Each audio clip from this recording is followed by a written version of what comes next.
കൊച്ചിയുടെ ഹൃദയഭാഗത്ത് MG university അഫിലിയേഷനോട് പ്രവർത്തിക്കുന്ന മുണ്ടംവേലി MES കോളേജിൽ പുതിയ അധ്യയന വർഷത്തേക്കുള്ള UG ഓണേഴ്സ് പ്രവേശനം ആരംഭിച്ചിരിക്കുന്നു. BCom finance and taxation, BCom logistic management, BBA, BCA, BA English തുടങ്ങിയ കോഴ്സുകളിലേക്ക് യാതൊരുവിധ ഡൊണേഷനും ഇല്ലാതെ നിങ്ങൾക്ക് ഇപ്പോൾ അഡ്മിഷൻ നേടാം. +2 മികച്ച മാർക്കുള്ളവർക്കും കലാകായിക രംഗങ്ങളിൽ മികവ് തെളിയിച്ചവർക്കും സ്കോളർഷിപ്പുകൾ ലഭ്യമാകുന്നതിനോടൊപ്പം വിദ്യാർത്ഥികളുടെ തൊഴിൽ സാധ്യത വർദ്ധിപ്പിക്കുന്നതിനായി AI, digital marketing, web designing തുടങ്ങിയ സ്കിൽ ഡെവലപ്മെന്റ് കോഴ്സുകളും ഞങ്ങൾ നൽകുന്നു.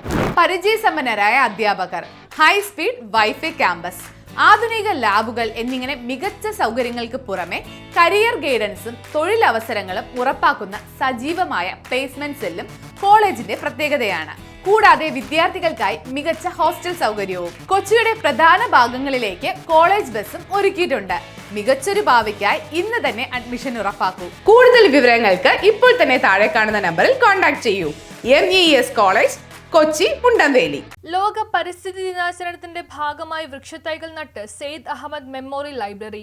Syed Ahammed memorial library and reading റൂമിന്റെ ആഭിമുഖ്യത്തിൽ ലോക പരിസ്ഥിതി ദിനത്തിന്റെ ഭാഗമായി പട്ടാളം ഗ്രൗണ്ടിലും സമീപ പ്രദേശങ്ങളിലും വൃക്ഷത്തൈകൾ നട്ടുപിടിപ്പിച്ചു. ഇതിന്റെ ഭാഗമായി നടന്ന യോഗത്തിൽ ലൈബ്രറി പ്രസിഡന്റ് ഹാഷിം ഖാൻ അധ്യക്ഷത വഹിച്ചു.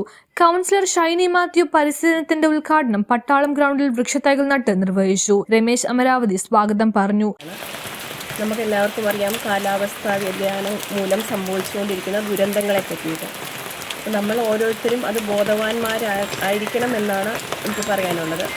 ഒരു വൃക്ഷം നടുക മാത്രമല്ല, വൃക്ഷത്തെ എങ്ങനെ പരിപാലിക്കണമെന്നും അതോടൊപ്പം തന്നെ നമ്മുടെ ഭൂമിയെ എങ്ങനെ സംരക്ഷിക്കണം എന്നുമുള്ള ഒരു ഓർമ്മിപ്പിക്കൽ കൂടിയാണ് ഈ ഒരു ദിനം. നമ്മളുടെ ഭാഗത്ത് കോട്ടൂച്ചി ഭാഗത്ത് നോക്കുകയാണെങ്കിൽ നമുക്കറിയാം, നമുക്ക് വളരെയധികം മഴമരങ്ങളുണ്ട്. അതിനെ സംരക്ഷിക്കുന്നതിന് വേണ്ടുന്ന നടപടികൾ കൂടി എടുക്കേണ്ടതാണ് എന്നാണ് എനിക്ക് ഈ അവസരത്തിൽ പറയാനുള്ളത്. കാരണം നമുക്കറിയാം, ആ മഴമരങ്ങളിൽ നിന്നുള്ള ഇത്തിക്കണ്ണികൾ വീണുകൊണ്ടും നമുക്കത് വളരെയധികം ഡേഞ്ചറായിട്ടുള്ള കാര്യങ്ങളാണ്. അതോടൊപ്പം തന്നെ ഇതിൻ്റെ കൊമ്പുകളൊക്കെ ഒന്ന് പ്രൂൺ ചെയ്ത് അത് നിലനിർത്തുക, സംരക്ഷിക്കുക എന്നുള്ളതും ഇതിൻ്റെ ഒരു ആവശ്യകത തന്നെയാണ്.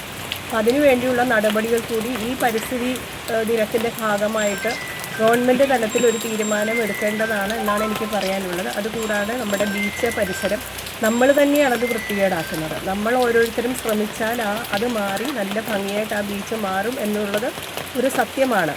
എന്നാൽ ആ വസ്തുത മനസ്സിലാക്കാണ്ട് Kochi taluk library council executive അംഗം Leela Jose, Shajahan Saqafi, Basheer MM, Abdul Rahiman, Manoj D, TX Antony, Mini Rose തുടങ്ങിയവർ ആശംസകൾ നേർന്ന് സംസാരിച്ചു. ഷാനവാസ് SA നന്ദി പറഞ്ഞു. News bureau, Kochi.